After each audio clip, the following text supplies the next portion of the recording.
I stood in the corner of the Coronado Amphitheater, California sun bleeding through the high windows, my fingers tracing the edge of a Hermes Birkin that cost more than most people's cars. Inside that bag, wrapped in tissue paper thin as a whisper, 3 gold stars waited.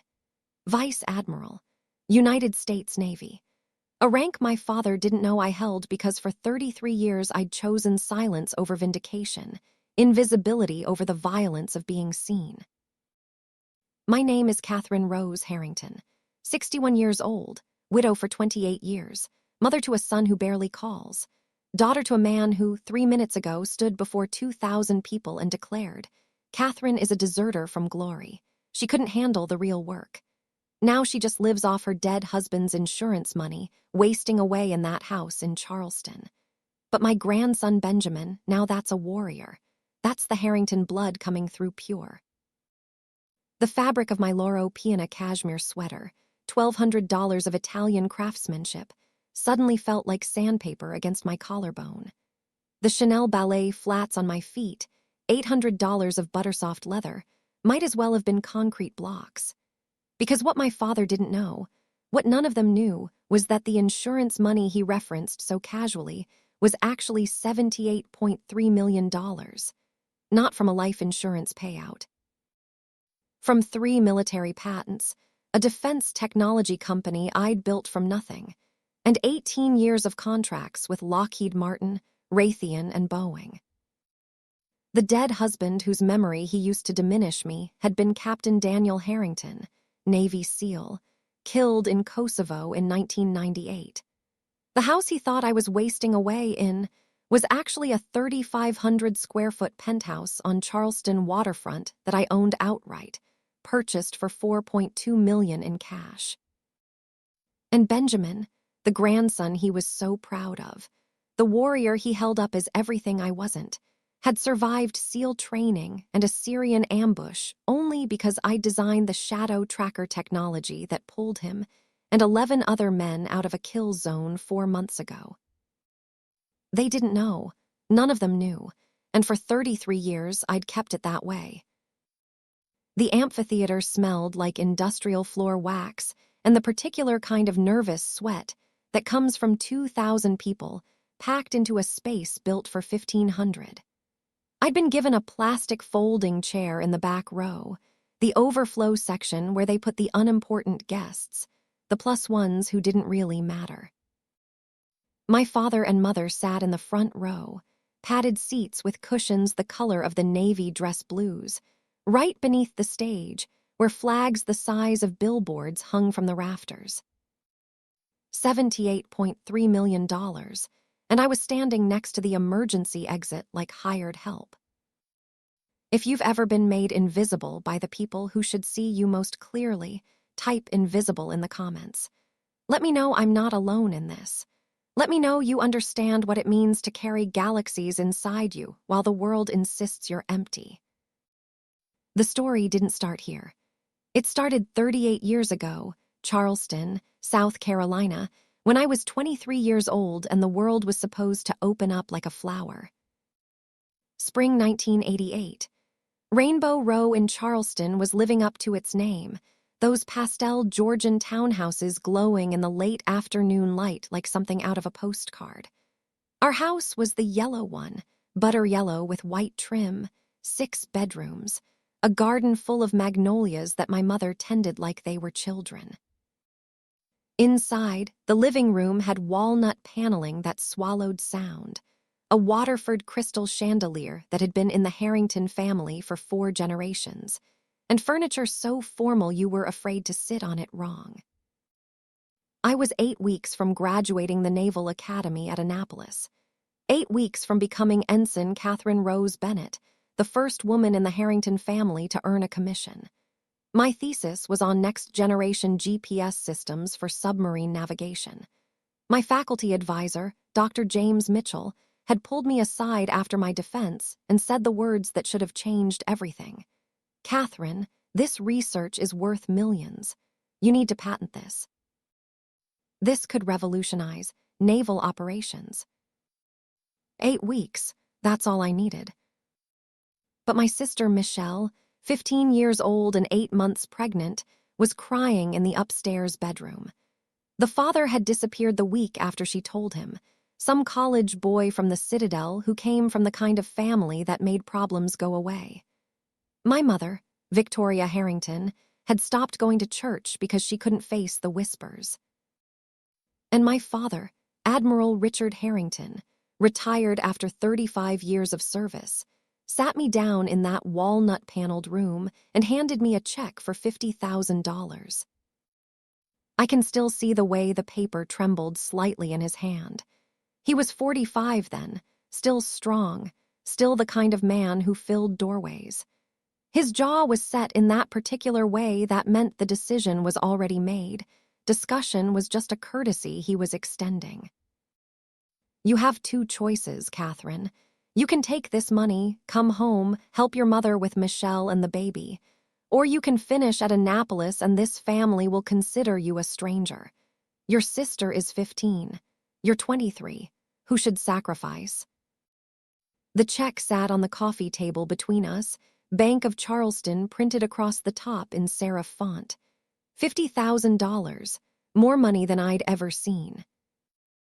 I looked at my mother, standing in the doorway with her hands twisted in her apron. I looked at Michelle, visible through the doorway upstairs, her belly impossibly round under an oversized Clemson sweatshirt. I looked at my father, whose entire identity was built on service and honor and doing the hard right over the easy wrong. I took the check. But here's what he didn't know. Here's what none of them knew. That thesis I'd written, the one Dr. Mitchell said was worth millions, I'd already submitted the provisional patent application 2 weeks earlier. Cost me $1,200, money I'd saved from working summers at the shipyard. The moment I got home to Charleston, before I'd even unpacked my bags, I called a patent attorney in Washington, D.C. His name was Robert Stein, and he handled intellectual property for defense contractors. I used $30,000 of that $50,000 to fast-track the full patent, hire legal representation, and set up the documentation that would protect my work. $15,000 went into a separate account for Michelle and the baby. $5,000 I kept liquid for expenses. Nobody asked where the money went. They assumed I was being a dutiful daughter, grateful for the opportunity to redeem myself through service to family. I got 3 jobs. Morning shift at the Piggly Wiggly on Folly Road, $8 an hour scanning groceries and bagging produce. Afternoons, I tutored math at the Learning Center downtown, $25 an hour helping kids who couldn't grasp algebra. Evenings, I did bookkeeping for a small shipyard in North Charleston, $15 an hour, cash under the table. My father thought I was living off his $50,000, frittering it away on groceries and diapers. He'd see me come home tired, flour dust on my jeans from stocking shelves, and he'd shake his head with this expression that said everything he needed to say about my choices, my worth, my future. Meanwhile, Robert Stein was working miracles in Washington. By fall of 1988, my provisional patent was being reviewed. By winter, it was granted. By spring of 1989, I owned United States patent number 4,827,419, Advanced Positional Tracking System for Submarine Navigation in GPS-denied environments. Nobody knew. Not my father, not my mother, not Michelle. I was just Catherine who dropped out of the Naval Academy to change diapers and work retail. Catherine who'd given up her future because she wasn't tough enough to see it through. Michelle had her baby in June 1988, a boy. She named him Benjamin, after our grandfather, Benjamin Harrington.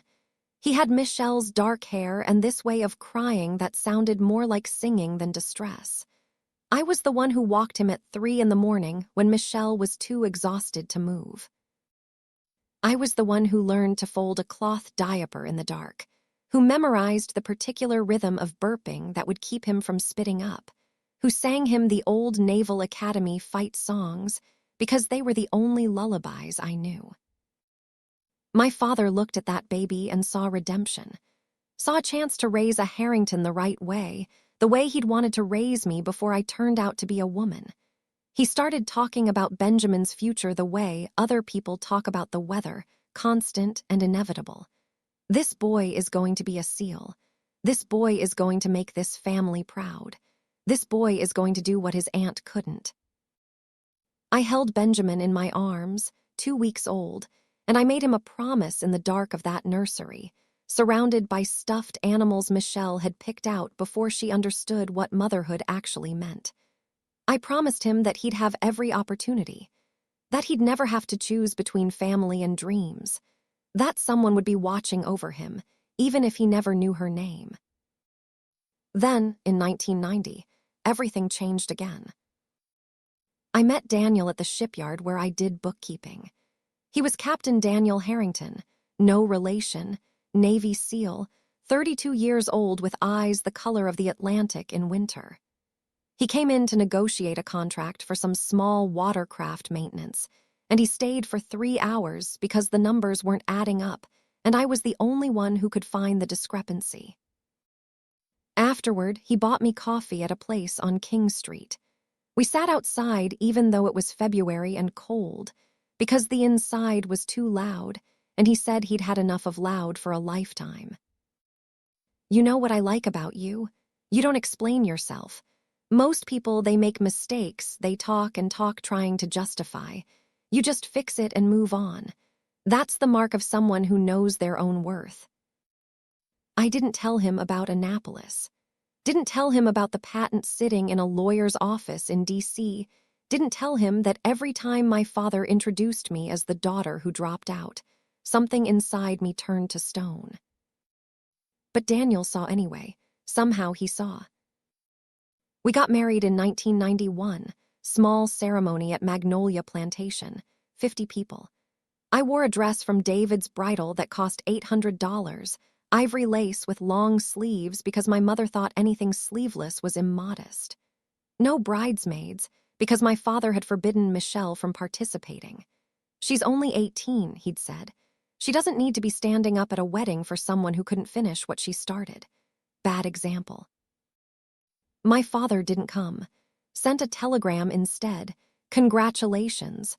Don't expect me to change my mind about your choices. Daniel read that telegram, folded it very carefully, put it in his jacket pocket. Then he took my hand and said, his loss, my gain, and we'll build something he can't touch. For 7 years, we did. 7 years of Daniel deploying and coming home, of me working my 3 jobs and sending money to Michelle for Benjamin, of quiet dinners in our rental apartment in North Charleston, where the walls were so thin you could hear the neighbors arguing, but we didn't care because it was ours. Then 1998, Kosovo, Operation Allied Force. Daniel's unit was doing reconnaissance when they walked into an ambush. He and 3 other SEALs died before air support could arrive. The Navy delivered the news on a Tuesday morning in April. I was 33 years old. We'd been married 7 years. We'd been trying for a baby. The notification officer stood in my doorway in his dress blues, and he didn't have to say anything. I knew from his face, from the way he held his cover in both hands like he was afraid it might fall. The life insurance payout was $500,000, enough to be comfortable, not enough to be rich. The funeral was at Arlington, full honors, flag-draped coffin, 3-volley salute, taps echoing across all that sacred ground. My father came to that, stood at a distance behind the other mourners, and when I saw him afterward, he said, "I'm sorry for your loss. Daniel was a good man, better than you deserved, frankly." I didn't cry, not then, not when the officers folded the flag and handed it to me, not when they played taps, not when my mother tried to hug me and whispered, "Come home, Catherine, you don't have to do this alone." I waited until I was back in Charleston, alone in the apartment Daniel and I had shared, surrounded by his things, his uniforms, his books, his coffee mug still in the dish drainer. Then I cried, not gentle crying, the kind that empties you out, that leaves you hollow. 3 months later, I got the call that changed everything. June 1998. I was sitting at the kitchen table, trying to figure out if I should sell the apartment or keep it when the phone rang. Unknown number. I almost didn't answer. Ms. Harrington, this is David Chen from Lockheed Martin Corporation. We've been reviewing patent number 4,827,419, the GPS navigation system. We'd like to purchase the full rights. We're prepared to offer $8.5 million. The world stopped, just stopped. The refrigerator hummed. Outside, someone was mowing their lawn. On the table in front of me, Daniel's picture smiled up from a silver frame. $8.5 million. I held the phone so tight my knuckles went white. I said, "I'll need that in writing." And he laughed, this warm professional laugh. "Of course, Ms. Harrington. Our lawyers will be in touch within 48 hours. I hung up, put the phone down very carefully, looked at Daniel's picture, started crying again, but different this time. Not grief, not exactly, something more complicated. Gratitude and rage and victory and loss all tangled up until I couldn't tell which was which. "You were right," I whispered to his picture. "We built something he couldn't touch." I didn't tell my family, didn't tell anyone. When the contracts were signed and the money hit my account, I divided it carefully, methodically, the way you'd plan a military operation. $3 million to purchase a house in Mount Pleasant, a neighborhood just across the Cooper River from Charleston proper. 4 bedrooms, brick, with a yard big enough for the garden I'd always wanted. I paid cash, closed in 2 weeks, moved in alone. $2 million to establish a company, Silent Tech Solutions. I registered it as a consulting firm specializing in defense technology. Hired a patent lawyer full-time. Started working on my second design, a communications encryption system that would take me 3 years to perfect. $2 million into a trust fund for Benjamin. He was 10 years old then, obsessed with G.I. Joe and swimming, and the idea of following in his grandfather's footsteps. I set it up through a lawyer in Atlanta, anonymous donor, funds to be released when he turned 18 or earlier if used for education. My father thought some wealthy benefactor had noticed Michelle's situation and taken pity. Never occurred to him that his failed daughter might have resources. $1.5 million into conservative investments.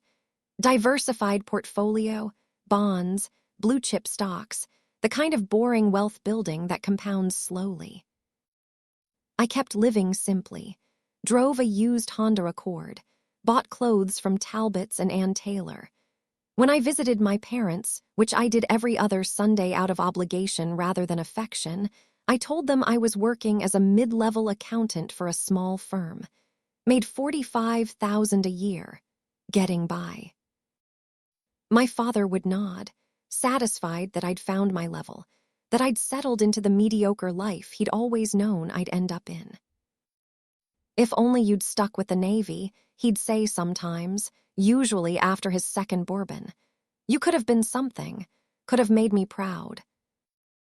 The years between 1998 and 2010 were a masterclass in invisible empire building.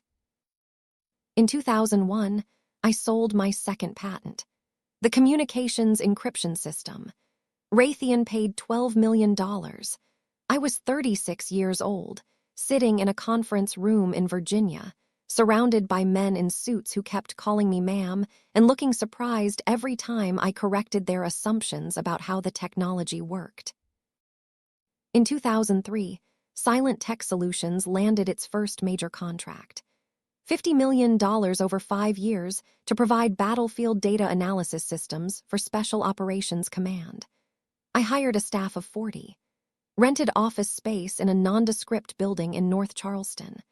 Operated under the name C.R. Harrington, never Catherine, because the moment people saw a woman's name on the contracts, the questions changed, the respect shifted. In 2005, I sold my third patent, anti-radar jamming technology for stealth aircraft, Boeing paid $18 million. The negotiations took 6 months. They kept trying to lowball me, kept suggesting I didn't really understand the military applications of my own invention. I walked out of 3 meetings. Eventually, they met my price. By 2008, Silent Tech Solutions employed 120 people. Annual revenue, $200 million. I was 43 years old, CEO of a company most people had never heard of, doing work so classified that even my employees didn't know the full scope. I lived in my 4-bedroom house in Mount Pleasant, drove my Honda Accord, wore the same rotation of business casual outfits. When people asked what I did, I said, government contract work, boring stuff, lots of spreadsheets. My father, when he bothered to ask, would say, still doing that accounting work, making enough to get by.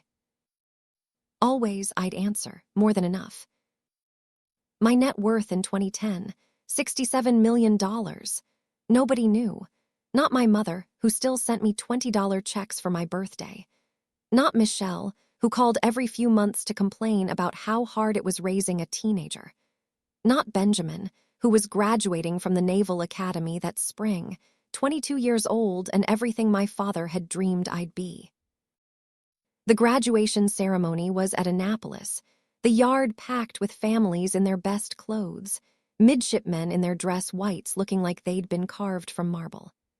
I stood in the back, watching Benjamin march with his class, watching my father's face glow with pride so bright it was almost painful to look at. After the ceremony, my father found me near the refreshments. He was holding a glass of champagne like it was a trophy, his chest puffed out, his voice carrying across the crowd. This is what I always wanted, Catherine, a Harrington graduate from Annapolis, someone who didn't quit, someone with the backbone to see it through. Benjamin came over then, impossibly tall in his white uniform, the Naval Academy crest gleaming on his cover. He looked at me with this expression I'd seen before, pity mixed with slight embarrassment. Aunt Catherine, you doing okay? You still working that accounting job? If you need any help, financially, I start getting paid soon. I could send you something. Behind him, my father beamed. See that, Catherine? That's what honor looks like. That's what it means to take care of family. I smiled, told Benjamin I was fine, congratulated him, hugged him like I hadn't been funding his education for 12 years, like I hadn't been the reason he could graduate debt-free while his classmates faced decades of loan payments. The trust fund I'd established in 1998, $2 million, had grown to $8.7 million by 2010 through careful investment. Every cent of Benjamin's academy expenses came from that fund. Tuition, books, uniforms, the laptop he needed, the summer training programs. But I never told him, never told anyone. Because what I'd learned over 22 years was that visibility had a cost. And sometimes, the most powerful thing you could do was remain unknown. Then, in March 2012, I got a letter that changed the architecture of my silence. I was sitting in my office at Silent Tech, corner suite with a view of Charleston Harbor, when my assistant brought in the mail. Most of it was contracts, invoices, the usual business correspondence. But one envelope was different. Heavy cream-colored paper. Return address. Office of Naval Intelligence, Washington, D.C.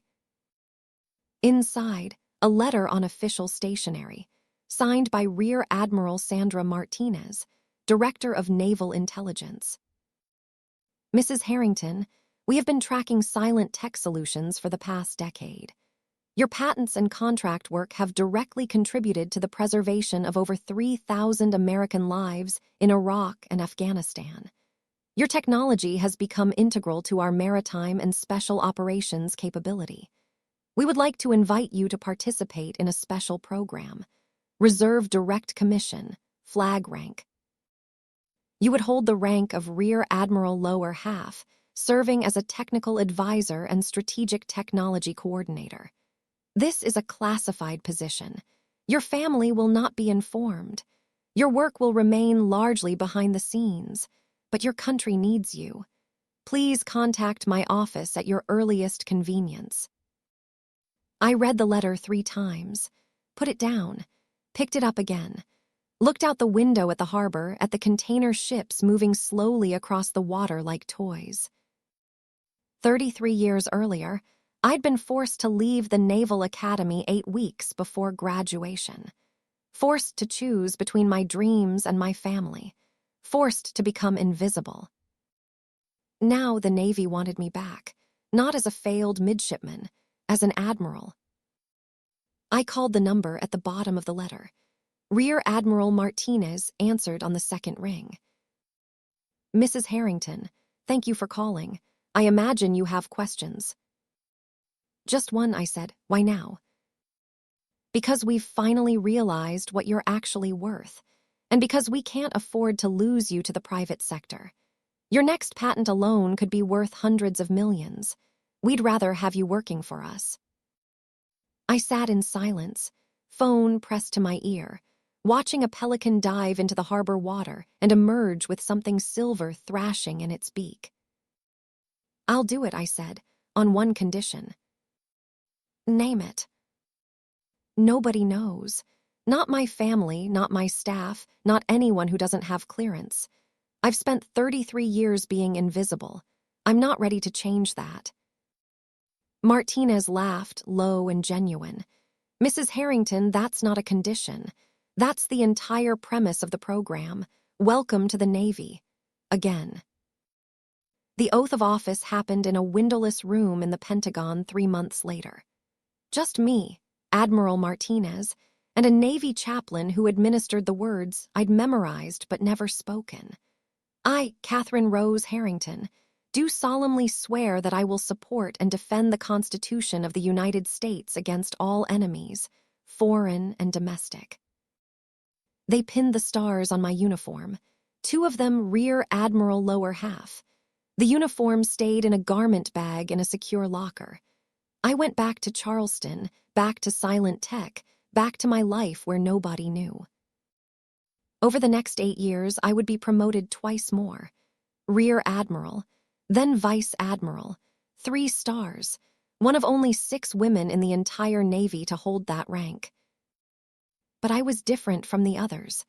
I was a ghost officer, a phantom on the organizational charts, working from remote locations, coordinating technology integration, approving classified programs. My name appeared on documents so secret that even most admirals would never see them. In 2018, I designed the Shadow Tracker system. It used a combination of inertial navigation, terrain mapping, and quantum entanglement to track special operations forces in environments where traditional GPS failed. Mountains, deep jungle, underground facilities, places where warriors went to die if they got lost. The field test happened in Yemen. A SEAL team got pinned down in a cave complex. Regular GPS couldn't penetrate. Radio communications were spotty. They were 3 hours from extraction and surrounded by hostiles. Shadow Tracker painted their position with accuracy down to the meter. Air support knew exactly where to hit. Ground forces knew exactly where to avoid. All 12 men extracted safely. 47 SEALs in total owed their lives to that system by the end of 2019. None of them knew my name. In 2020, I developed Silent Shield, a cybersecurity system for naval vessels that prevented network intrusions during combat operations. Over the next 2 years, it stopped 12 attempted hacks from Chinese and Russian intelligence services. Ships that would have been dead in the water, their weapons systems compromised, their crews vulnerable. The value of my work to the Navy between 2012 and 2022. Classified, but estimated at $1.2 billion in prevented losses and successful operations. My family thought I was running a small government contracting business. Comfortable but not wealthy, respectable but not remarkable. The truth was accumulating in offshore accounts, investment portfolios, real estate holdings scattered across 3 states. My net worth in 2022, $73 million. Then February 2026, the call that would finally break 33 years of silence. I was in my office at the Pentagon, one of 2 days a week I actually went there, when my personal cell phone rang. Benjamin. I hadn't heard from him in 4 months, not since Christmas when he'd sent a generic group text, "Merry Christmas from Afghanistan. Stay safe." Aunt Catherine, his voice was excited, breathless. "I got the news this morning. I've been selected for DEVGRU." "Congratulations," I said, genuinely proud. DEVGRU was SEAL Team 6, the most elite unit in the most elite force in the American military. "Graduation ceremony is in June, Coronado. I really want you to come. It would mean a lot. Grandpa is already planning this big family thing." "Of course I'll be there." "And Aunt Catherine, listen.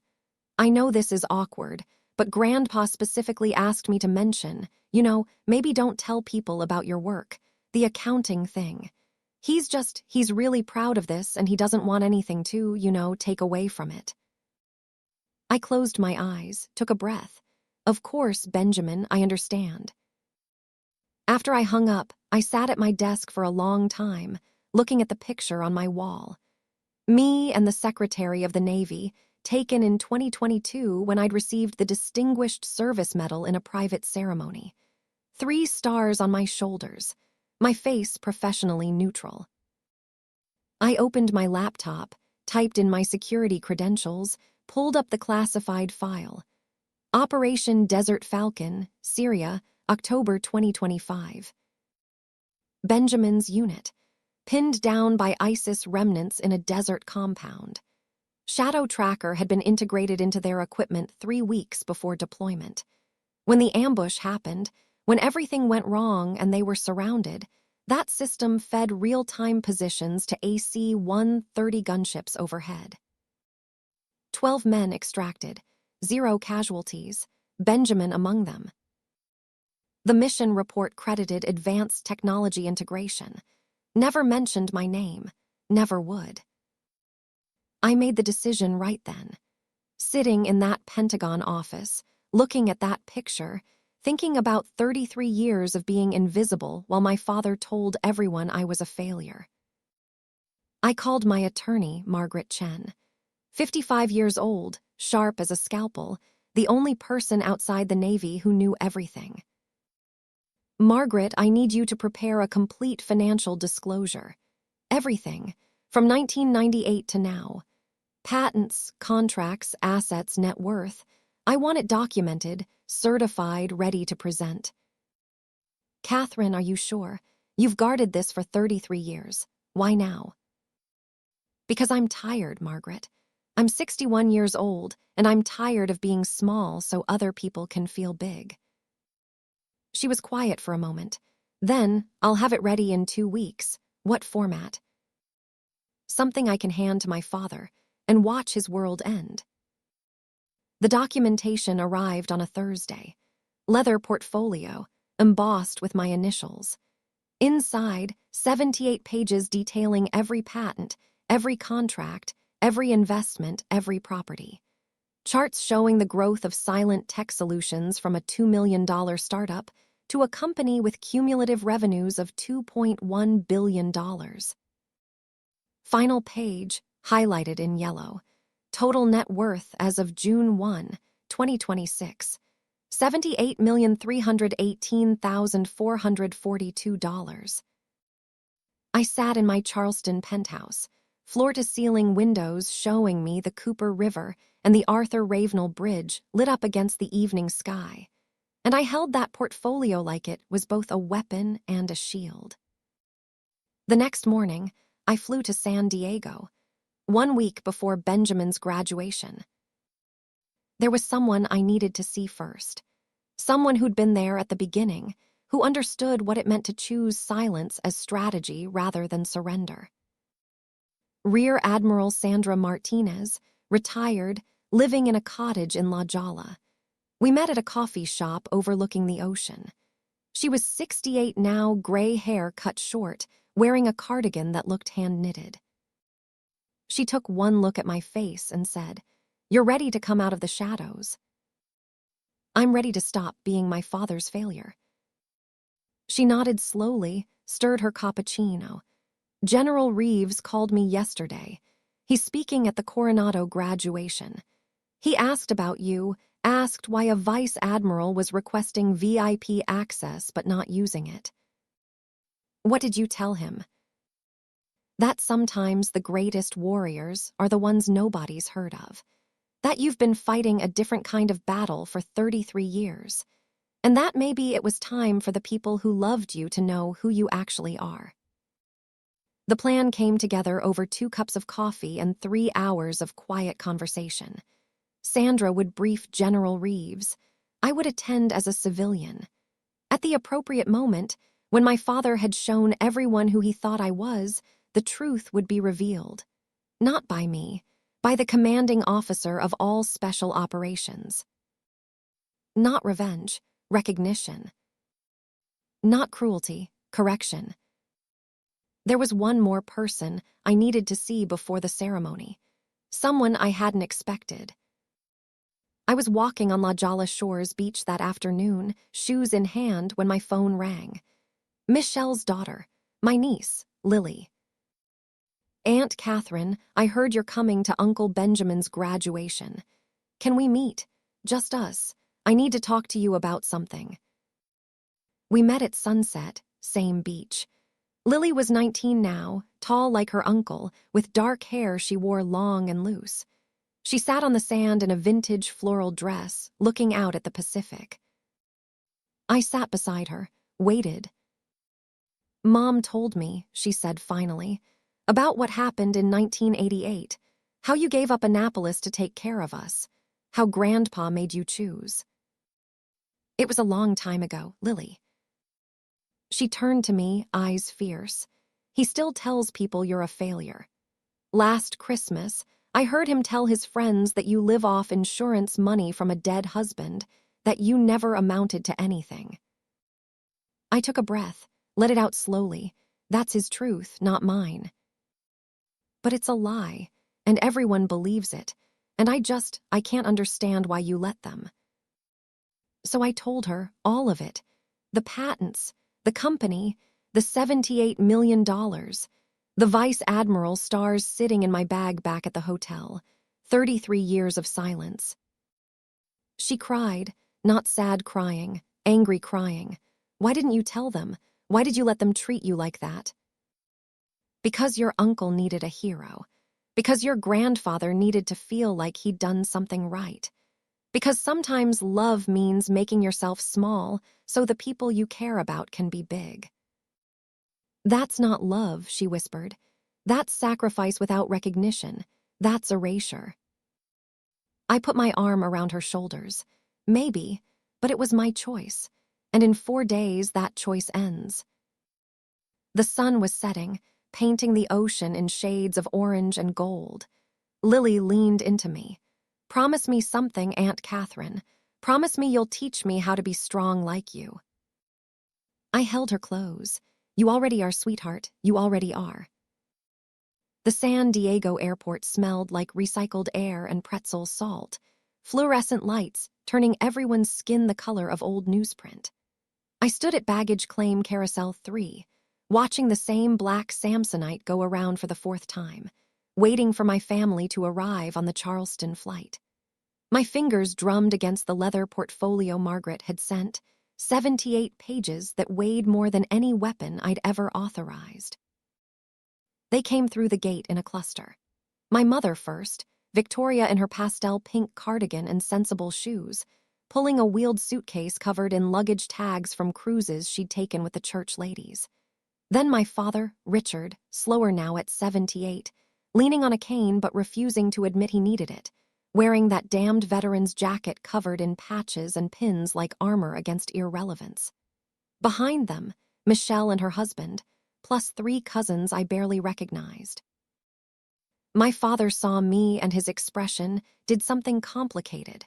Not quite a smile. More like the face you make when you remember you left something unpleasant in the refrigerator too long, but you're not ready to deal with it yet. Catherine, you made it. Good. Benjamin will appreciate that you showed up. Not a hug, not even a handshake. Just acknowledgement of my presence like I was an RSVP he'd been hoping would get lost in the mail. Hi, Dad, Mom. The drive to Coronado is about 20 minutes. I have a rental van. My mother moved toward me, arms half raised for an embrace, but my father's hand on her elbow stopped her. We should get going. The hotel check-in is at 3, and I want time to rest before tonight's family dinner. What family dinner? Didn't Benjamin tell you? We're all meeting at the Brigantine on Harbor Island. 7 o'clock. My treat. Well, technically, the retirement fund's treat, but after 35 years of service, I think I've earned the right to celebrate my grandson properly. He walked past me toward the exit, my mother trailing in his wake like a satellite locked in orbit. I stood there holding my portfolio, watching them go, and I thought about 33 years of moments exactly like this. 33 years of being an afterthought, a footnote, a name at the bottom of the family tree that everyone hoped would just fade into the margins. The drive to Coronado Naval Base happened in painful silence. I drove because nobody else offered. My father sat in the passenger seat, periodically directing me even though the GPS was perfectly clear about where we needed to go. My mother sat behind him, hands folded in her lap. Michelle and the others took a separate Uber. Traffic on the Coronado Bridge was thick, tourists and military families all heading the same direction. The bay glittered below us, sailboats cutting white lines through blue water.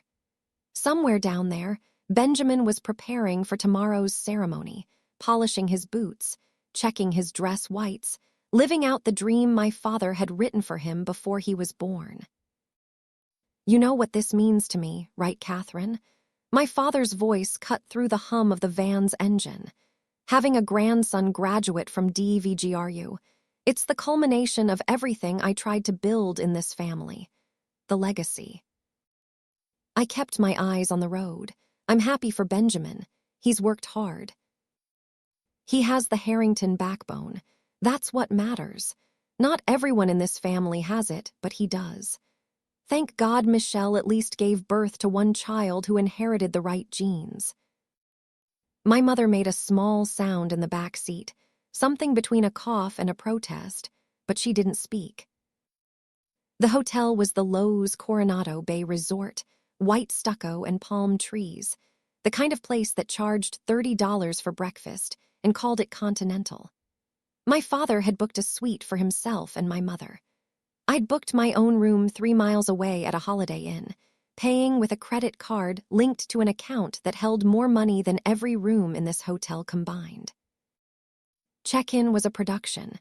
My father complained about the view, the firmness of the mattress, the temperature of the room. The staff smiled with the practiced patience of people who dealt with difficult guests for a living. I stood to the side, invisible as always, until my mother finally noticed me lingering. Catherine, honey, do you need help with your luggage? I'm not staying here, Mom. I have a room closer to the base. My father turned, eyebrows raised. You're not joining us for the family block. We have connecting rooms. I prefer privacy. He studied me for a long moment, and I wondered if he could see it. If 33 years of hiding wealth and power had left some mark on my face, some telltale sign that I wasn't who he thought I was. But his expression settled back into its usual configuration of mild disappointment. Suit yourself. You always did prefer being on the outside. That night at the Brigantine was an exercise in controlled violence, the kind that happens around white tablecloths and cloth napkins. We sat at a long table near the windows, ocean view, sailboat masts swaying in the marina. The menu was seafood and steak, prices that would make a normal person wince. My father ordered for the table without asking anyone's preference, then proceeded to tell the same war stories he'd been telling since I was 15. Benjamin arrived late, straight from base, still in his working uniform. He looked older than 38, the way SEALs do, with that particular weariness that comes from seeing things civilians can't imagine. But when my father stood to embrace him, Benjamin's whole face transformed into something younger, eager, desperate for approval. The man of the hour. My father's voice boomed across the restaurant. "Sit down, son. Tell everyone about the final training exercise." Benjamin sat, ordered a beer, started telling a story about underwater demolition training that was probably 70% classified and definitely 100% designed to impress. My father hung on every word. My mother smiled and nodded. Michelle beamed like Benjamin was her own son instead of the baby she'd handed off to other people to raise. I sat at the far end of the table, next to a cousin whose name I couldn't remember, pushing grilled swordfish around my plate and calculating compound interest in my head. 78 million at a conservative 4% annual return was 3.1 million per year. Passive income. More than most people made in a lifetime, flowing into my accounts while I sat here being invisible. "Aunt Catherine, you've been quiet." Benjamin's voice pulled me back. "How's the accounting work treating you?" The table went silent. Everyone turned to look at me, and I could feel my father's satisfaction radiating down the length of white linen. This was the moment he enjoyed, the moment where my mediocrity got highlighted against Benjamin's excellence. "It's steady work, pays the bills." Still with that same firm in Charleston, Benjamin's tone was kind, which somehow made it worse. No advancement opportunities. "I'm comfortable where I am." My father cut in, couldn't help himself. "Catherine's never been ambitious. Not like you, Benjamin. She's content to stay small, stay safe. Nothing wrong with that. World needs worker bees, not just queens." Someone laughed, probably a cousin. My mother's hand twitched toward me across the table, but didn't make it all the way. Benjamin looked uncomfortable, but didn't contradict his grandfather. I took a sip of water, smiled, let the moment pass like I'd let 1,000 moments pass before it. But then Lily arrived. I hadn't known she was coming, hadn't known Michelle had invited her. She walked into the Brigantine at 8:30, wearing ripped jeans and a vintage band t-shirt, her dark hair pulled into a messy bun, and she made straight for me. "Aunt Catherine." She hugged me hard, fierce, the kind of hug that means something. Then she pulled back and said, loud enough for the whole table to hear, "I've been thinking about what you told me on the beach, about choices and strength and knowing your own worth. I wanted to thank you for that, for being the kind of woman who shows me what's possible." My father frowned. "What did Catherine tell you?" Lily turned to him, fearless. "That success doesn't always look like what people expect. That sometimes the quietest people are doing the most important work. That dignity doesn't require an audience." She sat down next to me, effectively creating a buffer between me and the rest of the family. Under the table, she squeezed my hand. "Tomorrow's going to be interesting," she whispered. "I can't wait." The night ended early because Benjamin had a 4 a.m. call time. We paid the bill, my father making a show of pulling out his credit card, and dispersed into the Coronado night. Lily walked me to my rental car in the parking lot, away from the others. "Are you scared for tomorrow?" I thought about it, opened the car door, stood with one foot inside. "No, I'm not scared, I'm done." Done being invisible. Done apologizing for taking up space. She smiled. "Good, because I'm going to film it. Not the official ceremony, but after, when the truth comes out. I want a record. I want proof that this happened, that you finally got seen." I should have told her no. Should have explained that this wasn't about revenge or vindication or going viral on social media. But But standing there in that parking lot, looking at my niece's eager face, I realized she needed this almost as much as I did. She needed to see that silence could end, that erasure wasn't permanent, that women didn't have to accept the roles assigned to them. Film whatever you want, Lily. Just remember that the truth isn't always comfortable to watch. That night in my Holiday Inn room, I laid out tomorrow's outfit like I was planning a military operation. Chanel blazer, navy blue, $1,200 but worth every cent because quality shows in the cut. Black Donna Karan trousers, silk blend, tailored to fit perfectly. The Hermes Birkin bag vintage, $45,000 of casual fuck you money. And inside that bag, wrapped in tissue paper, the shoulder boards with 3 gold stars. I set my phone alarm for 5 a.m., then called the one person who would understand what tomorrow meant. Sandra Martinez answered on the second ring, her voice alert despite the late hour. Catherine, everything in place. As much as it can be, Reeves is briefed. He knows everything he needs to know. The rest is up to you. Once you walk into that amphitheater tomorrow, there's no going back. You understand that. I've been going forward for 33 years. Tomorrow, I'm just changing direction. She laughed, soft and knowing. You sound like a woman who's made peace with what's coming.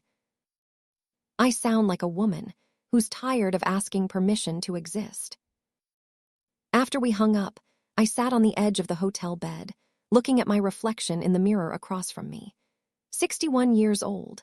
Gray threading through my hair that I'd stopped coloring 5 years ago because I decided I'd earned every silver strand. Lines around my eyes from squinting at classified documents in bad light.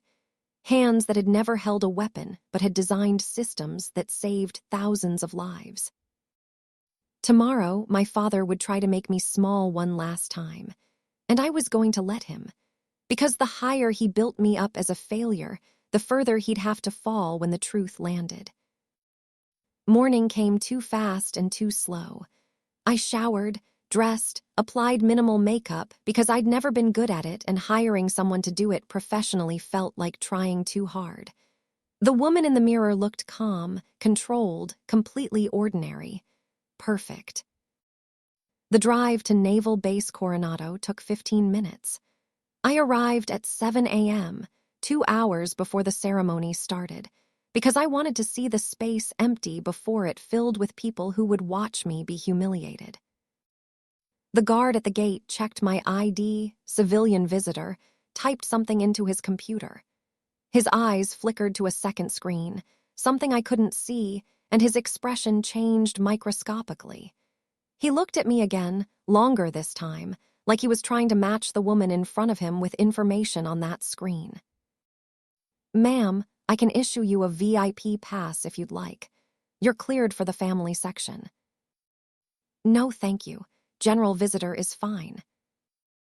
But ma'am, according to the system, you're eligible for. I prefer the general seating. Thank you. He hesitated, clearly wrestling with protocol versus my explicit request. Finally, he handed me a blue visitor badge instead of the gold VIP one. As I drove through the gate, I watched him in my rearview mirror, phone already to his ear, probably calling someone to report the anomaly. The amphitheater was a converted aircraft hangar, massive and echoing, with rows of chairs set up in neat blocks. Front section, padded seats in navy blue, reserved for family members. Middle section, plastic folding chairs for regular guests. Back section, standing room and overflow seating near the emergency exits. I walked to the back section, found a spot against the wall where I'd have a view of the whole room, and waited. Families started arriving around 8. You could tell who was who by their clothes, their posture, the way they moved through space. The military families walked with purpose, knew exactly where they were going. The civilian families clustered nervously, checking programs, asking volunteers for directions. And everyone was proud. This was DEVGRU, SEAL Team 6, the elite of the elite. Just being here meant your son or husband or brother had done something remarkable. My family arrived at 8:30, a coordinated assault of Harrington pride. My father wore a suit this time, navy blue with his Admiral's Association tie, walking stick-tapping against the floor like a judge's gavel. My mother floated beside him in a floral dress that probably cost $40 at Talbot's. Michelle and the cousins fanned out behind them like an honor guard. A volunteer tried to direct them to their seats, but my father overrode her, pointing to the front row like he'd already decided where he deserved to be. They settled in directly beneath the stage, close enough to touch it, close enough to be seen by everyone. I watched from my position against the back wall, partially hidden by a concrete support pillar. My father scanned the room once, eyes passing over the lesser seats, over the volunteers, over the standing room at the back. He didn't see me. I was in his blind spot, the place where failures and disappointments lived. At 8:40, he noticed I wasn't with the family. He stood, looked around, spotted me at the back. His face did something interesting. Confusion first, then annoyance, then a kind of vindictive satisfaction. He said something to my mother, who turned to look, her hand going to her mouth. Then he walked toward me, moving slowly but with purpose, the whole amphitheater watching because Richard Harrington didn't do anything quietly. When he reached me, his voice was pitched just loud enough for nearby people to hear. "What are you doing back here, Catherine?" I told the gate I preferred general seating. "Don't be ridiculous. Your family. Come sit with us." "I'm fine here, Dad. You all enjoy the ceremony from the good seats." His jaw tightened. "This is embarrassing. You're making us look bad, standing back here like you're not part of this family." "I'm exactly where I belong." He stared at me for a long moment, and I could see him making calculations. This was his day, his grandson's triumph, and I was creating a scene. He could force the issue, make it worse, or he could retreat and spin it later. "Fine." He turned to the people standing near us, strangers in polo shirts and sundresses. "My apologies for my daughter. She's always been uncomfortable in family settings. Bit of a loner. We try to include her, but, well, you can lead a horse to water." He walked back to his seat, shaking his head in a way that said everything about his disappointment. The strangers looked at me with pity. Poor woman, too socially awkward to sit with her own family. I smiled at them. Lovely morning for a ceremony, isn't it? At 9 o'clock, the candidates marched in. 200 men, dressed in navy whites so crisp they looked like they'd cut you if you got too close. They moved in perfect synchronization, boots hitting the floor in rhythm, faces forward, eyes locked on the horizon. Benjamin was in the third row, 7th from the left. I'd memorized his position from the program.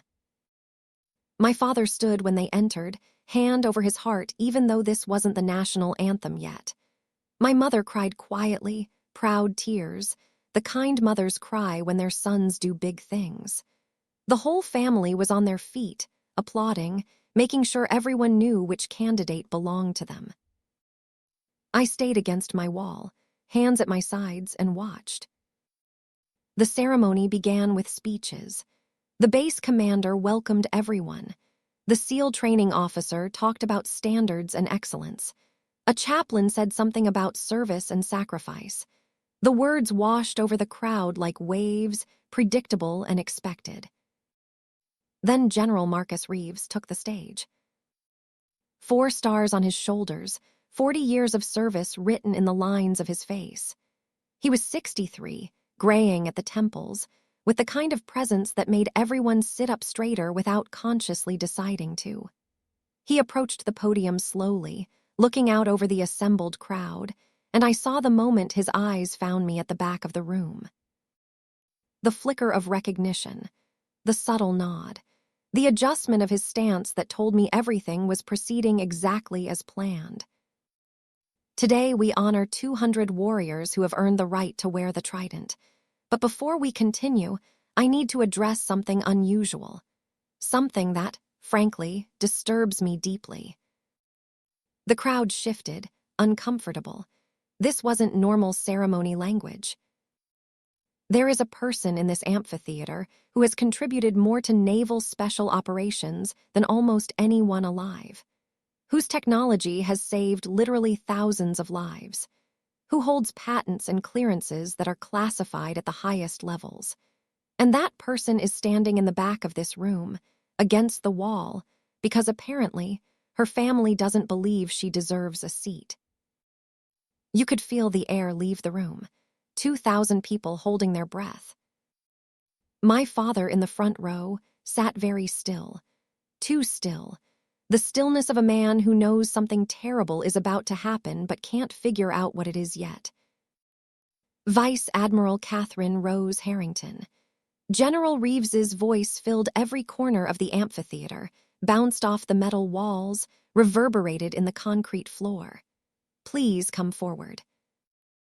I didn't move. Not yet. I wanted this moment to stretch, wanted everyone to feel the weight of what was happening, wanted my father to have time to process the words. Vice Admiral, Catherine Rose Harrington.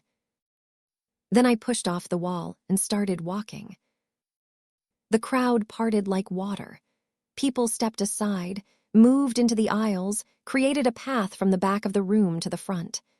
I kept my eyes forward, focused on General Reeves, on the stage, on anything except my father's face as I passed the front row. But I saw it anyway. Saw him stand up, mouth open, eyes wide with something between confusion and horror. Saw my mother grab his arm. Saw Michelle's face go pale. Saw the cousins look at each other like they'd walked into the wrong ceremony. I reached the stage. General Reeves extended his hand. I shook it, and his grip was firm, respectful, the handshake you give an equal. Admiral, he said quietly, just for me. Ready. I was born ready. He turned back to the crowd, still holding the microphone. For those who don't know, and apparently that includes her own family, Vice Admiral Harrington is one of the most decorated technical officers in modern naval history. She holds the rank of 09, 3 stars, making her one of only 6 women to achieve that level in the United States Navy. The crowd erupted. Not in applause, not yet, but in a wave of shocked murmuring, questions passed between neighbors, people checking their programs like maybe they'd missed something. General Reeves continued. Admiral Harrington is the founder and CEO of Silent Tech Solutions, a defense contractor responsible for some of our most critical operational technologies. The Shadow Tracker system that has saved 47 SEAL lives in the past 6 years. Admiral Harrington designed it. The Silent Shield cyber defense system that protects our fleet. Admiral Harrington. The encrypted communication protocols we used in Syria, Afghanistan, Yemen. Admiral Harrington. He paused, let that sink in. Then he looked directly at my father. I understand that some people in this room believed Admiral Harrington was a mid-level accountant living off her late husband's insurance money. I want to be very clear. That belief is not just wrong. It's spectacularly, almost offensively wrong. Now he had the attention of every person in the amphitheater. You could have heard a pin drop on the other side of the hangar. Admiral Harrington's net worth, as of last week, is $78.3 million. Her company has generated over $2.1 billion in revenue for defense contracts. And the young man sitting in the 3rd row, 7th from the left, Petty Officer Benjamin Harrington, is alive today because his aunt designed the technology that extracted him from a Syrian kill zone 4 months ago. Benjamin stood up, not at attention, not formally, just stood because his legs wouldn't hold him sitting down anymore.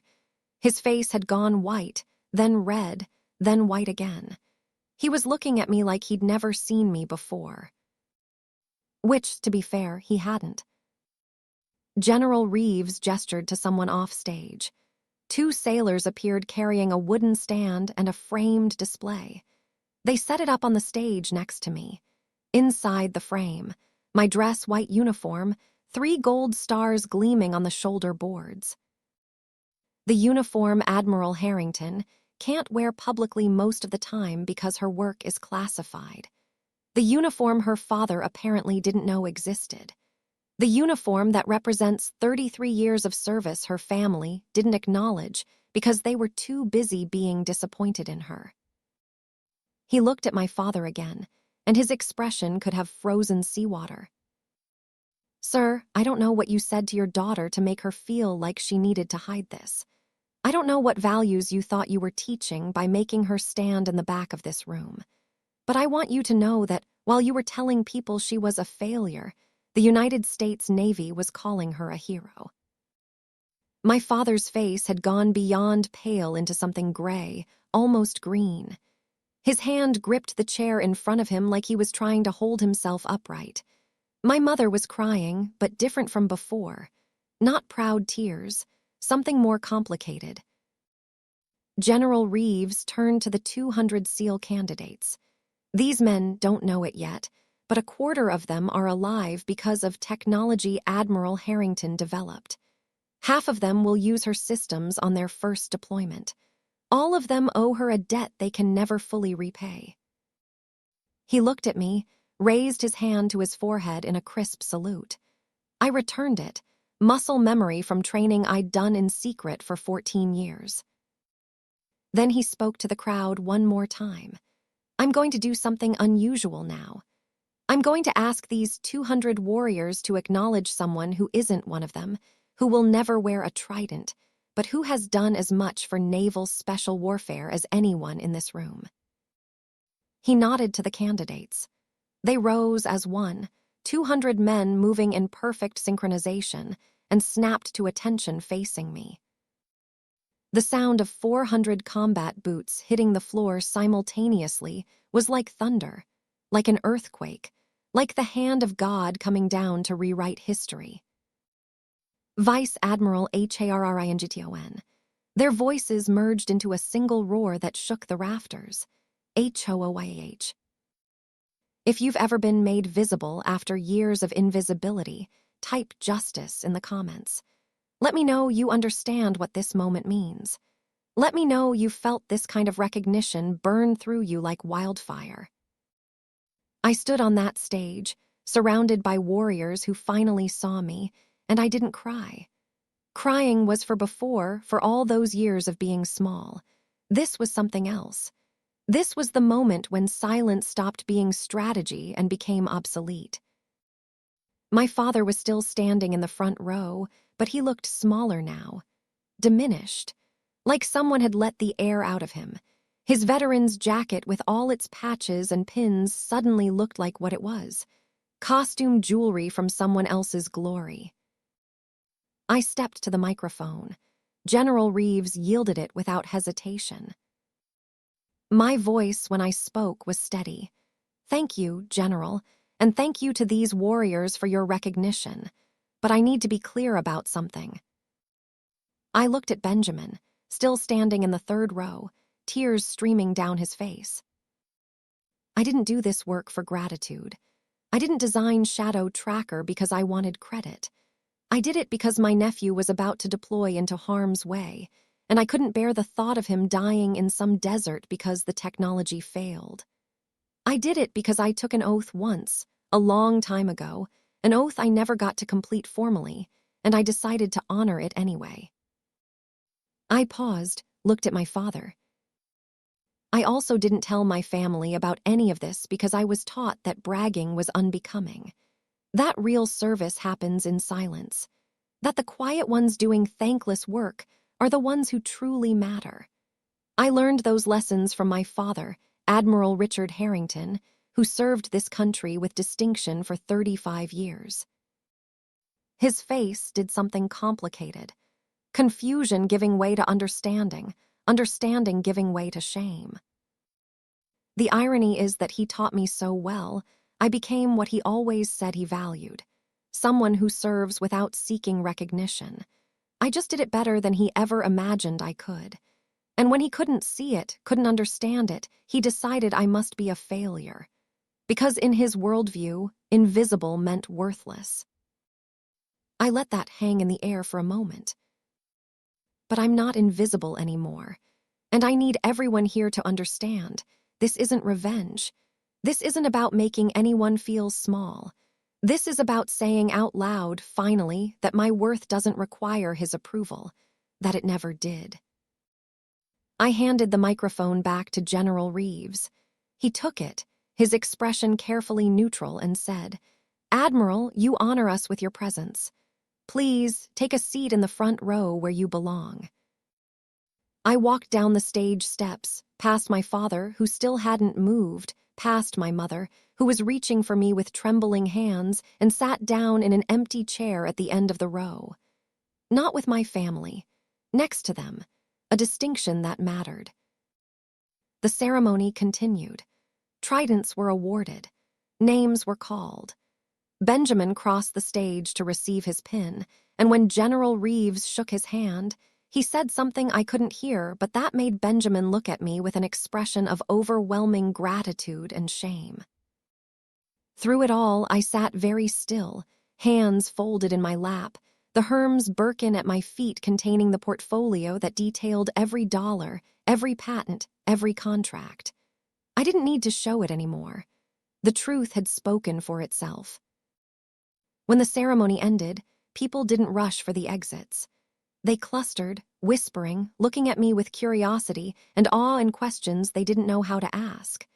Several active duty officers approached, introduced themselves, thanked me for work they'd only just learned I'd done. A few family members of other graduates came over, wanting to shake my hand, wanting to say they'd witnessed something extraordinary. My father sat in his seat, hands gripping the armrests, staring at nothing. Finally, Benjamin made his way through the crowd. He stood in front of me, still in his dress whites, trident gleaming on his chest, and he couldn't speak. His mouth opened, closed, opened again. I stood, put my hand on his shoulder. "You earned that trident, Benjamin, every bit of it. Don't let today diminish what you've accomplished." Aunt Catherine, I didn't know. I swear to God I never knew, if I had known. "You would have what? Treated me differently? That's exactly why I didn't tell you. I didn't want to be treated differently. I wanted to be treated like Catherine, the accountant, the failure, the aunt who couldn't quite measure up. Because that made it easier to do my actual job without everyone's expectations getting in the way." "But Grandpa, he made you. He made me exactly what I chose to be, invisible, and now I'm choosing something else." He hugged me then, hard and desperate, and I let him. Over his shoulder, I saw my father finally stand, finally move, walking not toward me but toward the exit. My mother hesitated, looked at me with something pleading in her eyes, then followed him. Later, standing in the parking lot as families dispersed to celebrate, Lily found me. Her phone was in her hand, screen showing a paused video. "I got it all, Aunt Catherine, every second. The way Grandpa's face changed when Reeves said your name. The way those seals stood for you. The way you didn't even flinch. What are you going to do with it?" She looked at me, serious. "Whatever you want me to do with it, it's your story." I took the phone, watched 30 seconds of footage. Saw myself on that stage, shoulders back, chin up, 3 stars on the uniform behind me catching the light. Saw my father in the front row, his world crumbling in real time. "Delete it," I said, handing it back. "What? But Aunt Catherine, this is proof, this is." "I don't need proof, Lily. I was there. That's enough." She stared at me like I'd lost my mind. But then she nodded, deleted the video, and said, "You're right. Some moments are too important to reduce to content." That evening, I returned to my Holiday Inn room, took off the Chanel blazer, the designer clothes, and put on yoga pants and a t-shirt. I ordered Chinese takeout from a place down the street, sat cross-legged on the bed, and ate Mew shoe pork straight from the container while watching NCIS reruns. My phone rang at 8, unknown number. I almost didn't answer, but something made me pick up. "Catherine," my father's voice, smaller than I'd ever heard it. "Can we talk?" "I'm listening." "Not on the phone. In person, please."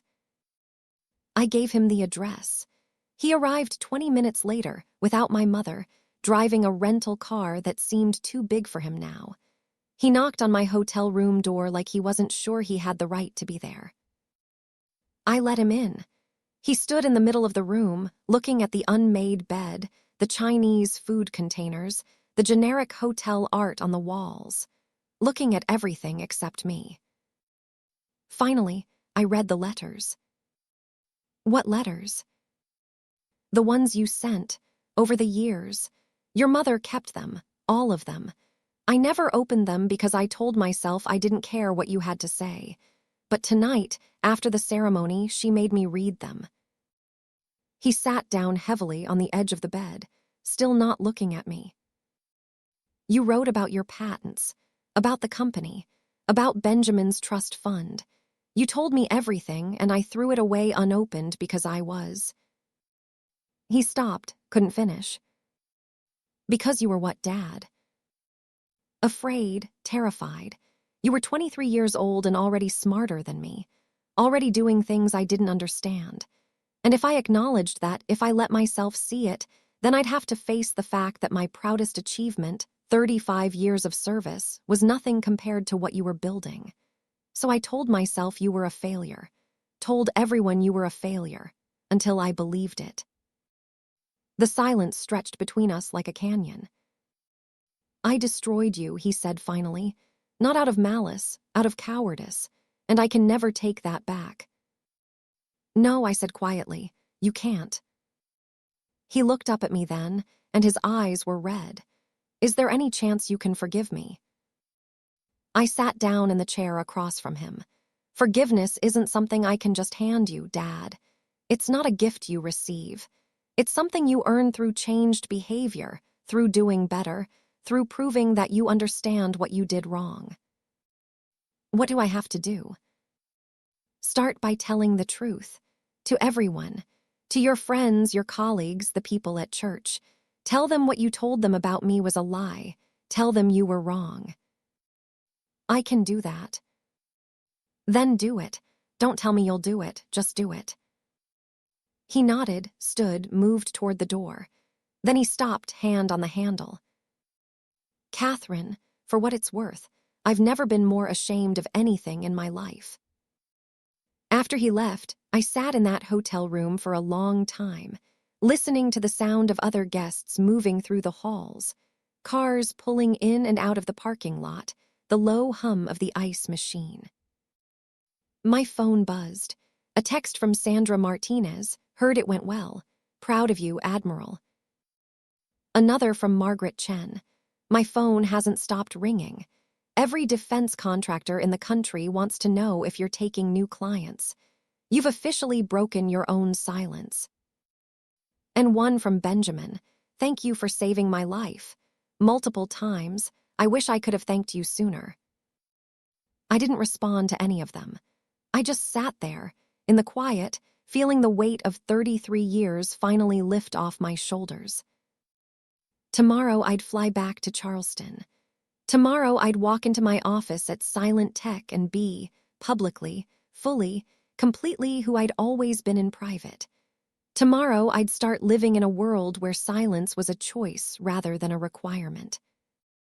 But tonight, I just wanted to sit in this cheap hotel room, eating cold Chinese food, being nobody in particular. Being free. Charleston in December smelled like salt marsh and wood smoke, the particular scent of low country winter when the air turned crisp but never quite cold enough for snow. I stood on the balcony of my penthouse, watching the sun rise over the Cooper River, painting the Arthur Ravenel Bridge in shades of pink and gold. 3 days since Coronado. 3 days since I'd stopped being invisible. My phone hadn't stopped ringing. Defense contractors wanting meetings. Navy officials requesting consultations. Journalists asking for interviews about the woman who'd hidden a $78 million empire while her family called her a failure. I'd ignored them all except one, Admiral Sandra Martinez, who called to say congratulations and welcome to the world of being seen. The problem with visibility, I was learning, was that it didn't come with an instruction manual. My father had flown back to Charleston on a different flight, arriving 6 hours before me. I knew because my mother called from the airport, her voice thin and worried, asking if I'd come to the house when I got home. Not demanding, asking. The shift in power dynamics was so sudden it felt like whiplash. I told her I needed time. She didn't argue. Now, standing on my balcony watching cargo ships move slowly across the harbor, I wondered what came next. 33 years I'd spent building a life in secret, accumulating wealth and influence while playing the role of mediocre accountant. That role was gone now, burned to ash in a Coronado amphitheater. I couldn't put it back on even if I wanted to. The question was, who did I want to be instead? My assistant at Silent Tech, Marcus Chen, had sent 14 emails in the past 2 days. Staff morale is through the roof. Everyone wants to know when you're coming back. We have 3 major clients requesting meetings about expansion. The board wants to schedule an emergency session to discuss going public. Going public. Making Silent Tech a publicly traded company, putting my name and face on quarterly earnings reports, turning invisibility into spectacle. The idea made my skin itch. I texted back, I'll be in the office Monday. No board meetings until I say so. And Marcus, tell anyone who asks, I'm the same person I was last week. The only thing that changed is who knows about it. His response came immediately. With respect, Admiral, everything changed. But we'll do this your way. Sunday morning, I drove to First Baptist Church on Church Street, the same place my family had attended for 40 years. I arrived early, parked in the back lot, and sat in my car watching people arrive. Families in their Sunday best, older couples moving slowly up the stone steps, teenagers dragging their feet behind parents who'd forced them out of bed.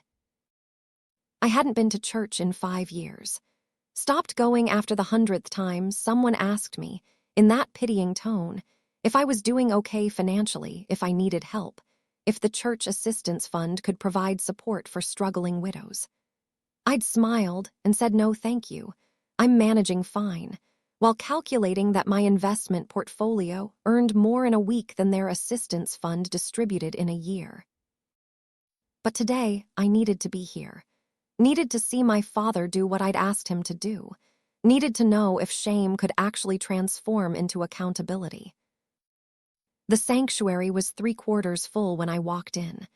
I chose a pew near the back, same spot I'd always chosen when I came with Daniel, before he died, before everything got complicated.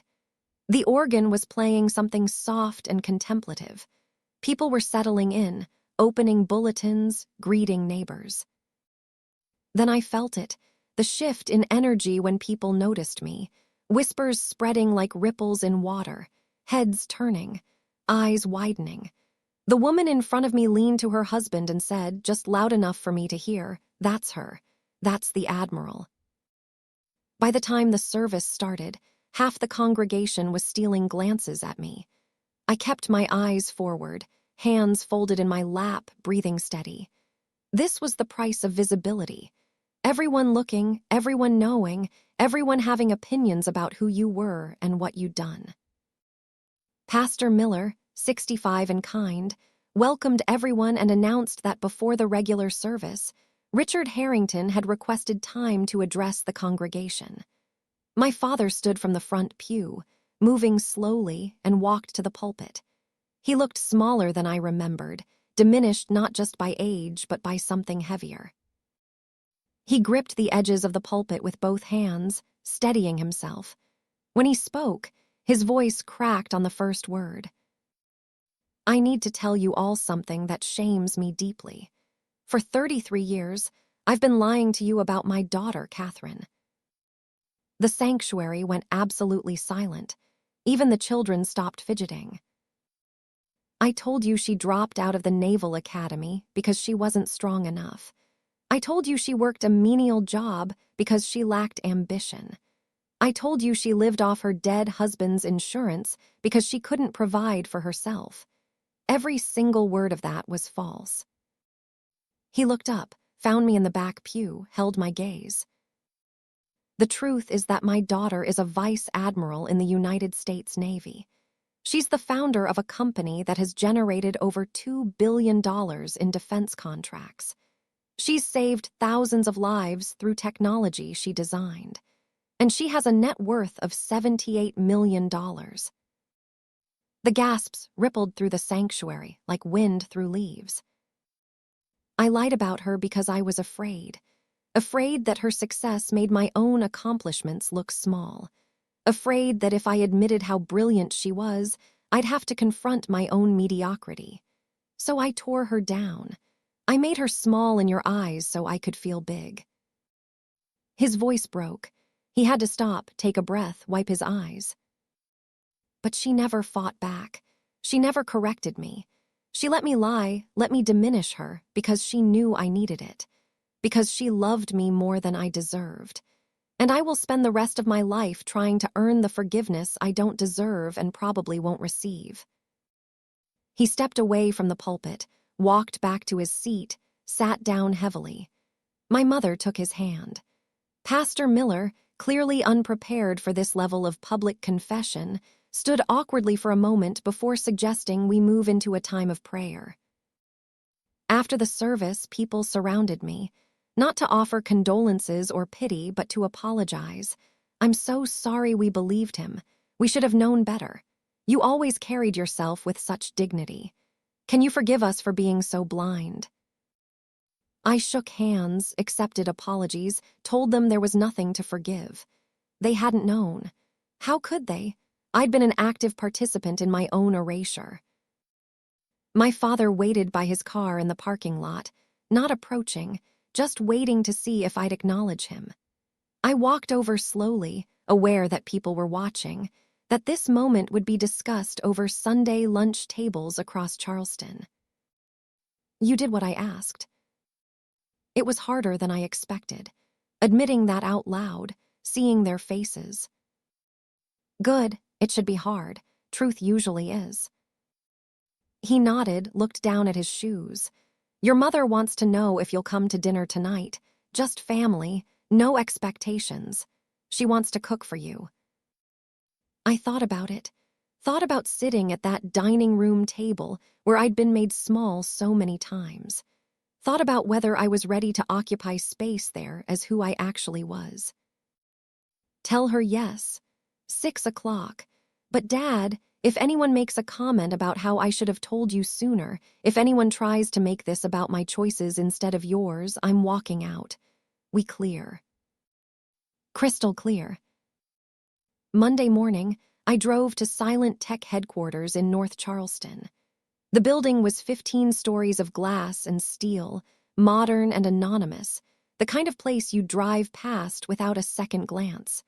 Perfect camouflage for a company doing classified work. I'd bought it 10 years ago for $12 million, now worth close to 30. The lobby had changed since Friday. Someone had put up a banner, "Welcome Admiral Harrington." My assistant Marcus was waiting by the elevators, grinning like he'd won the lottery. I told them not to do the banner. Catherine, they've known you as C.R. Harrington for years. You think they weren't going to celebrate when they found out who you really are? I walked past the banner, took the elevator to the 15th floor, stepped into the executive suite where my corner office overlooked the shipyard and the Cooper River beyond. My team was assembled in the conference room. 6 division heads, 3 senior engineers, my CFO, my general counsel. They stood when I entered. Sit down, we have work to do. Marcus closed the door. I took my usual seat at the head of the table, opened my laptop, pulled up the quarterly projections. Before we start, I know you all have questions. Yes, I'm a Vice Admiral. Yes, I've been serving in a classified capacity for 14 years. No, that doesn't change how this company operates. We're still doing the same work under the same standards with the same commitment to excellence. The only difference is that my name is now public knowledge. Any concerns with that? Sarah Chen, my head of cybersecurity, raised her hand. Will this affect our security clearances? Some contracts require anonymity at the executive level. I've already spoken to Navy JAG and the Defense Contract Management Agency. We're grandfathered under existing protocols. Any new contracts will be evaluated on a case-by-case basis, but our current portfolio is protected. She nodded, satisfied. David Torres, my CFO, leaned forward. The board wants to discuss an IPO. Going public could value us at $3 to $4 billion. Your personal stake would be worth over $1 billion. I let that number hang in the air for a moment. $1 billion. Enough money to buy a small country. Enough to never worry about anything material for the rest of my life and several generations after. No. The room went quiet. We're not going public. The moment we do, we answer to shareholders instead of our mission. We start making decisions based on quarterly earnings instead of what's right. We lose the flexibility that makes us valuable to our clients. I didn't build this company to make Wall Street rich. I built it to save lives. But Catherine, David tried again, we could. I know what we could do. We could cash out, make everyone in this room wealthy beyond imagination, and spend the rest of our lives managing investor expectations. Or we could stay private, stay focused, and keep doing work that matters. I'm choosing the second option. Marcus was smiling. That's why we follow you, Admiral. You've never been about the money. Monday afternoon, I drove to the University of South Carolina in Columbia, 90 miles inland, where Lily was a sophomore studying electrical engineering. I'd texted her that morning, "Have time for coffee?" She'd responded immediately, "For you, always." We met at a place near campus, one of those student cafes with mismatched furniture and art on the walls from local artists who'd never sell a piece. Lily was waiting at a corner table, laptop open, surrounded by textbooks. She stood when she saw me, hugged me fierce and long. "You're famous, Aunt Catherine, like actually famous. There are articles about you in the Washington Post, the Navy Times, Defense News. Everyone's calling you the secret admiral who changed modern warfare." I sat down, ordered black coffee. "Is that why you wanted to see me? To talk about articles?" No, she closed her laptop, pushed the textbooks aside. "I wanted to talk about what happens next. For you, but also for me." "What do you mean?" "I'm dropping out." The coffee hadn't arrived yet, which was good because I would have spilled it. "You're what?" "Dropping out of USC. I'm applying to the Naval Academy. Following your path, the one you couldn't finish. I want to be an engineer who serves." "Lily, you're halfway through your degree. You're on the dean's list. Why would you?" "Because watching you at Coronado changed everything. My whole life, I've been told that women need to be accommodating, need to make ourselves small so other people feel comfortable. Grandpa did it to you. My dad does it to my mom. Everyone does it to everyone. But you proved that's bullsh. That's wrong. You proved that women can be brilliant and powerful and still choose when and how they're seen." She leaned forward, intense. "I don't want to spend my life apologizing for taking up space. I want to do what you did. Serve in a way that matters, build something meaningful, and not give a damn if people approve. But I can't do that while playing it safe at a state school because it's what my parents want." I drank my coffee, which had arrived at some point without me noticing, and looked at my niece. Saw myself at 20, full of fire and certainty, before the world taught me to bank those flames. "The academy is brutal, Lily. Not just physically, psychologically. They break you down to rebuild you. And as a woman, you'll face things I never had to deal with because I left before it got really hard. I know, I've researched it, talked to female graduates. I know what I'm signing up for. And your parents. They'll hate it. Mom will cry. Dad will lecture me about throwing away opportunities. But Aunt Catherine, you taught me something at Coronado. Their disappointment isn't my problem. My life isn't a referendum on their choices. I signaled the waitress for more coffee. When did you get so wise? When I watched my great-grandfather try to destroy my great-aunt for 33 years, and then watched her stand on a stage and refuse to be destroyed. That tends to clarify things. We spent 2 hours in that cafe, me walking her through academy applications, nomination requirements, the physical fitness standards she'd need to meet. By the time we left, she had a plan. More importantly, she had permission from someone who understood what it meant to choose a hard path because it was the right one. Tuesday, I met with my lawyer Margaret Chen at her office downtown. She'd assembled a team: estate planning, tax attorneys, philanthropic advisors. They sat around her conference table with stacks of documents, ready to restructure my financial life now that it was public. Margaret started, "Catherine, we need to talk about asset protection. Now that your net worth is public knowledge, you're a target for lawsuits, scams, and every nonprofit in the country asking for donations. So protect the assets. That's what I pay you for." It's not that simple. She slid a folder across the table. "We recommend creating a family trust, moving most assets into it, establishing a foundation for charitable giving. This way, your personal exposure is minimized." I opened the folder, scanned the first few pages. Lots of legal language that basically meant hiding money behind corporate structures. The same thing I'd been doing for 33 years, just with better paperwork. No. Margaret blinked. No to which part? No to hiding. I just spent 3 days being visible. I'm not going to immediately retreat back into shadow, just with lawyers instead of lies this time. Catherine, this isn't about hiding. It's about smart financial management. Call it what you want. It feels like I'm ashamed of what I built. I'm not. So here's what we're going to do instead. I pulled out my own notes, handwritten on a legal pad. Create the foundation, yes, but make it transparent. Public disclosures of all grants. No anonymous donations. If I'm giving money to a cause, my name goes on it so people know where I stand. Second, establish a scholarship fund. $10 million to start, specifically for women from military families who want to study STEM fields.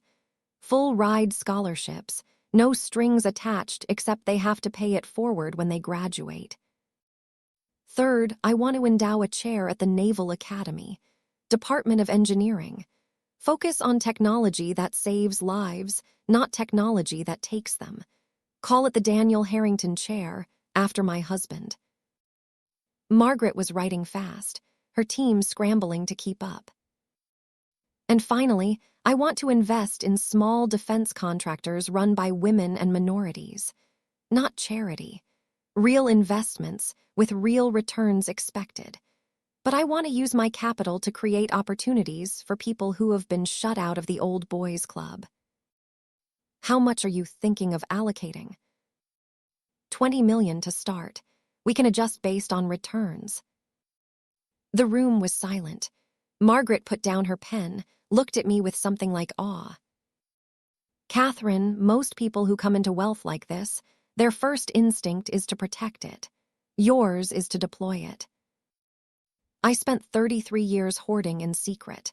That's over now.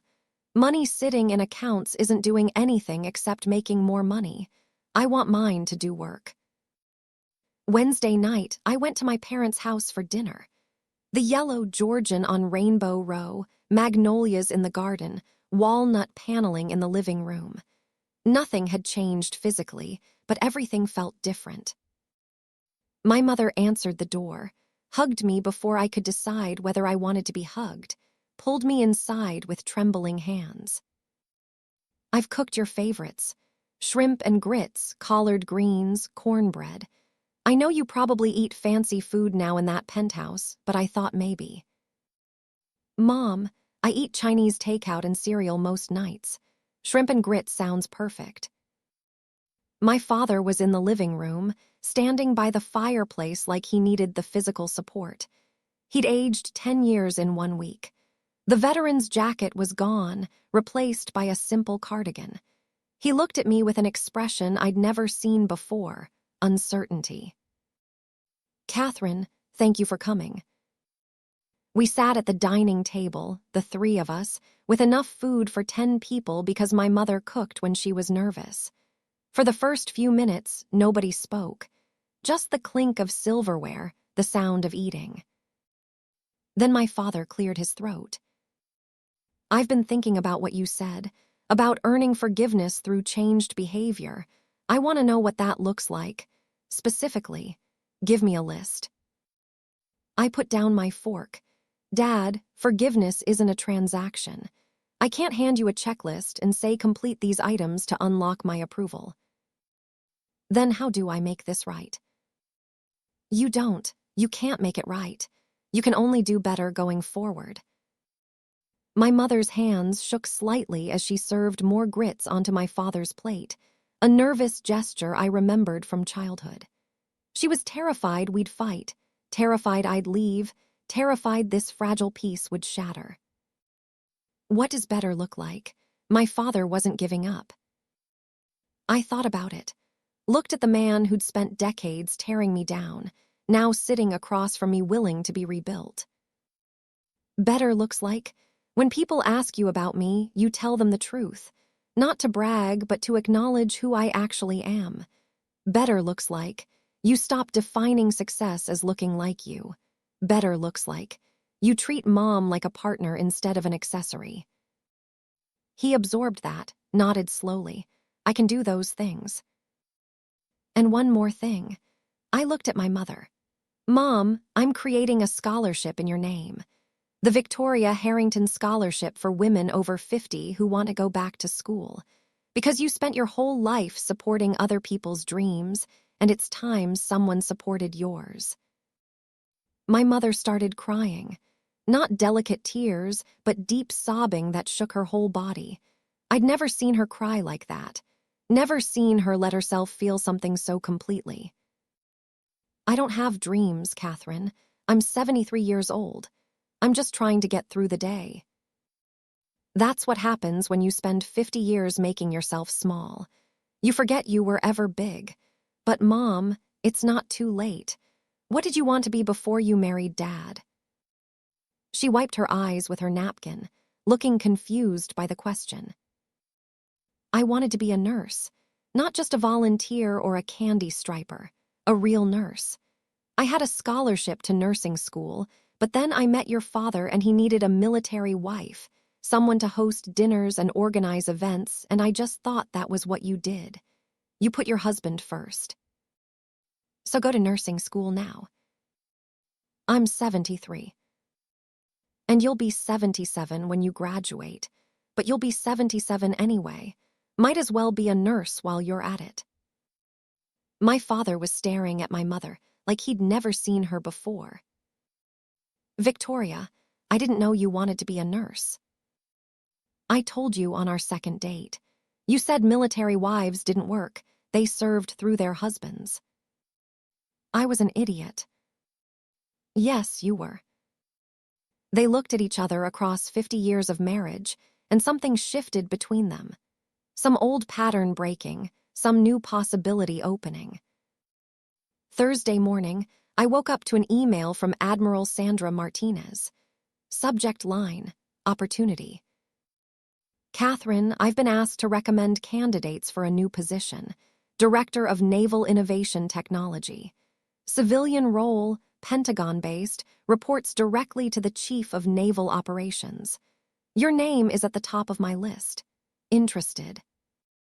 I sat with my coffee on the balcony, watching the sun climb over the harbor, and thought about what that would mean. moving to Washington, working full-time for the Navy in a public capacity, leaving silent tech, or at least stepping back from day-to-day operations, becoming completely, officially, permanently visible. Everything in me that had learned to hide, to stay small, to operate in shadows, screamed no. But everything I'd learned at Coronado whispered yes.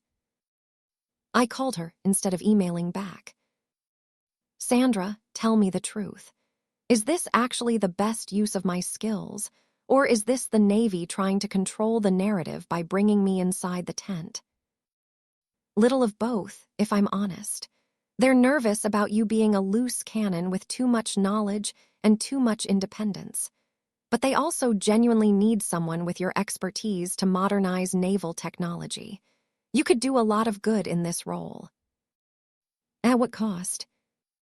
Your freedom. Once you're director, you answer to bureaucracy. You sit in meetings arguing about budgets. You navigate Pentagon politics.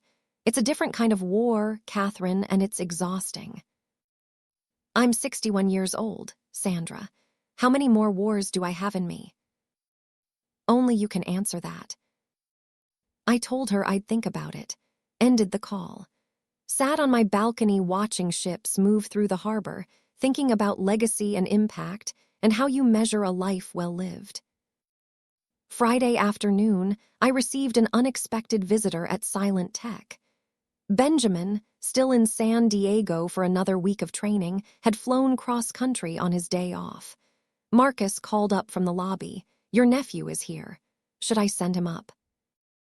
Benjamin walked into my office in civilian clothes, jeans, and a naval special warfare t-shirt, looking exhausted and determined. He sat down without being invited, which felt significant. I need to understand something, Aunt Catherine.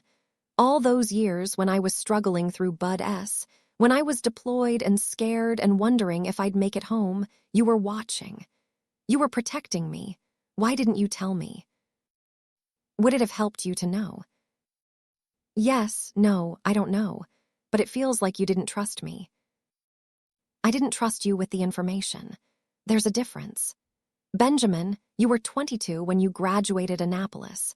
You were full of the same arrogance your grandfather had, the same certainty that you knew how the world worked. If I'd told you then, you would have either rejected it because it didn't fit your worldview, or you would have treated me differently in a way that would have made everything weird. So you let me think you were a failure. I let you learn on your own timeline, and now you know. The question is, what are you going to do with that knowledge? He stood, walked to the window, looked out at the shipyard. I'm going to be different than Grandpa. When I have kids, if I have kids, I'm going to see them, really see them, not as extensions of my ego, but as their own people. That's good. That's a start. And I want to know about the work you do. The real work, not just what's in the news. I want to understand how technology and warfare intersect, how we can be more precise, more targeted, how we can reduce casualties instead of just racking up kills. I can arrange briefings, show you what's in development, but Benjamin, you need to understand something. The more you know, the heavier it gets. There's a cost to seeing behind the curtain. I'm a SEAL, Aunt Catherine. I'm used to carrying heavy things.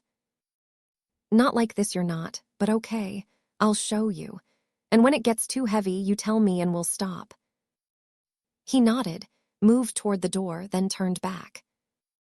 Thank you for everything, for the trust fund I didn't know about, for the technology that saved my life, for being the kind of woman who shows me what strength actually looks like.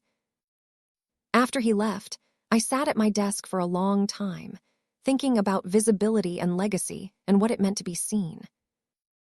Saturday morning, I got a call from a number I didn't recognize. Normally, I'd let it go to voicemail, but something made me answer.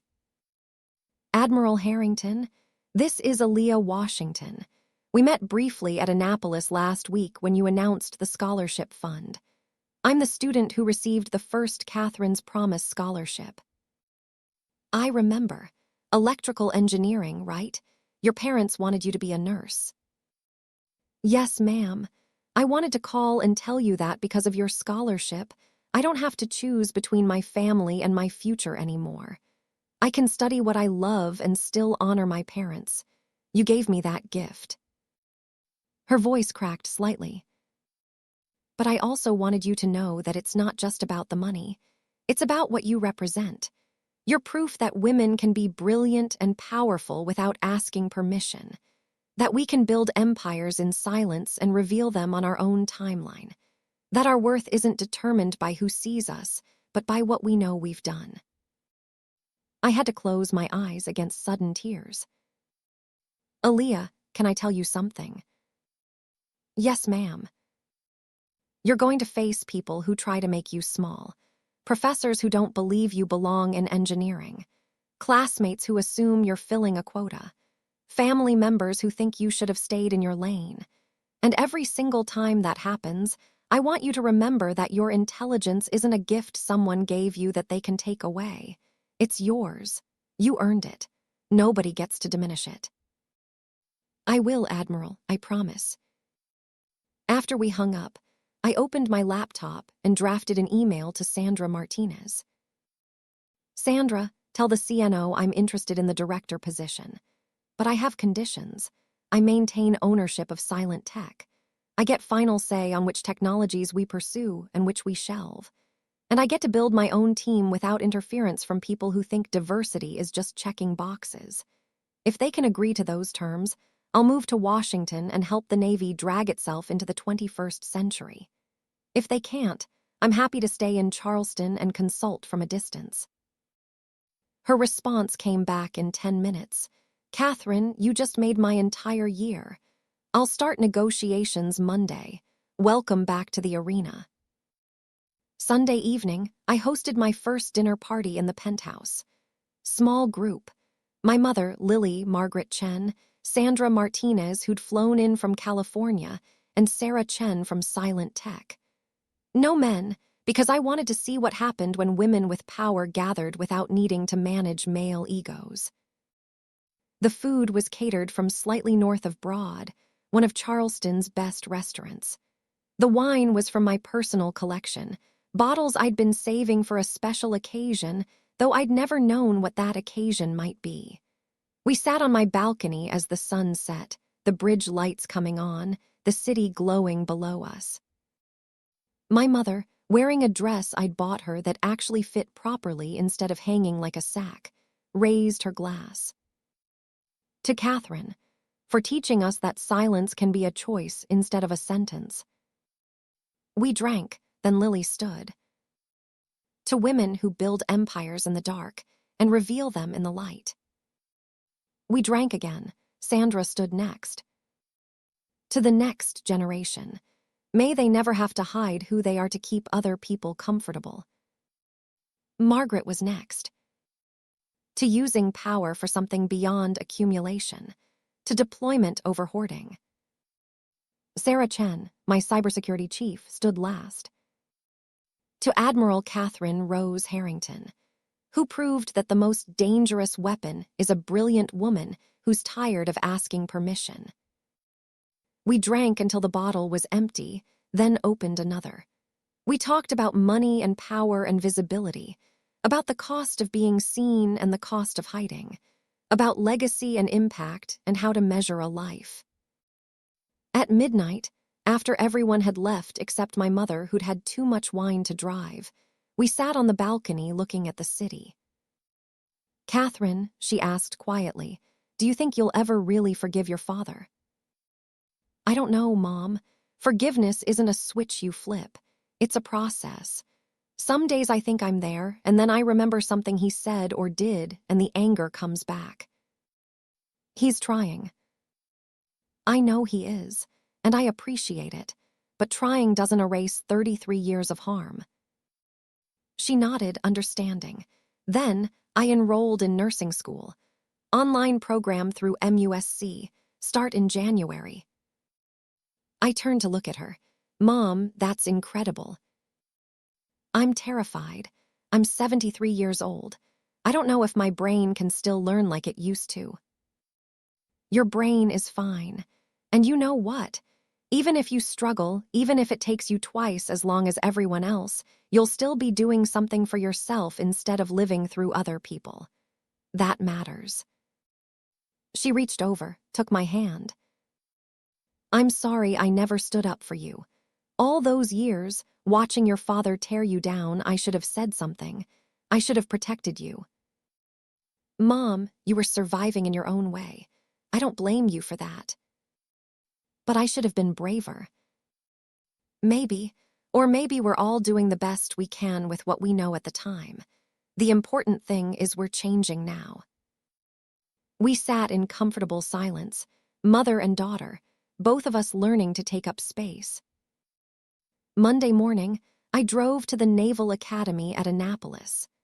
5-hour drive from Charleston, through Virginia countryside that reminded me of all the times I'd made this trip when I was 23, before everything changed. The superintendent had invited me to speak to the current class of female midshipmen. 200 women, all of them navigating a system that still wasn't entirely sure what to do with them. I'd said yes immediately. They assembled in Alumni Hall, these young women in their working uniforms, faces scrubbed clean, hair pulled back in regulation buns. They looked impossibly young. They looked like I'd looked, before life taught me to be invisible. I stood at the podium, looking out at them, and remembered standing on a stage at Coronado with 200 SEALs saluting me. That had been powerful. This felt more important. My name is Vice Admiral Catherine Rose Harrington. 38 years ago, I was 8 weeks from graduating this academy when my family forced me to choose between my education and my sister's child. I chose the child.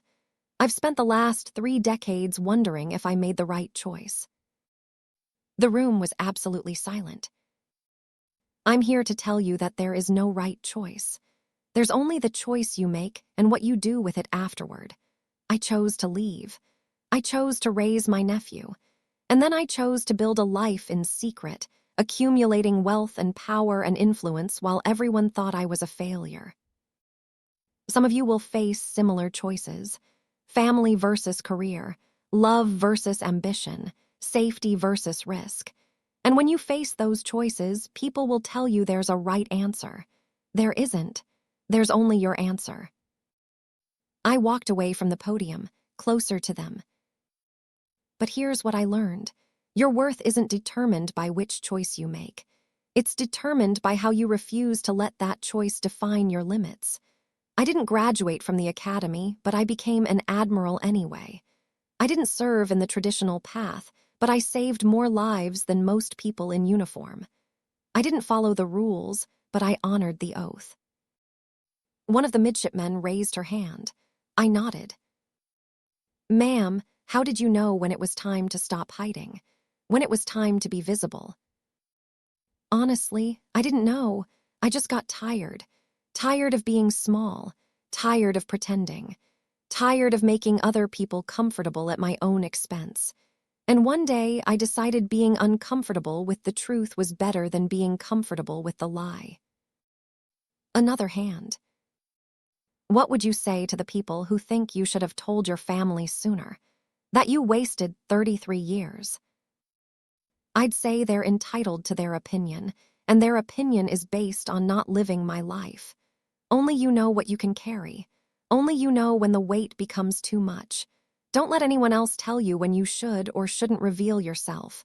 That's your decision. We spent 2 hours together, these young women and me. By the time I left, my business cards were gone, distributed to midshipmen who wanted to stay in touch, who wanted mentorship, who wanted to know it was possible to fail the traditional path and still succeed. Driving back to Charleston that evening, I thought about legacy. Not the kind measured in patents or dollars or even lives saved, but the kind measured in young women who see your story and think, if she can do it, maybe I can too. That night, I finalized my response to the Navy's offer. Yes to Director of Naval Innovation Technology. Yes to moving to Washington. Yes to stepping fully into visibility and all its complications. But also yes to keeping silent tech. Yes to maintaining my independence. Yes to building something that would outlast me.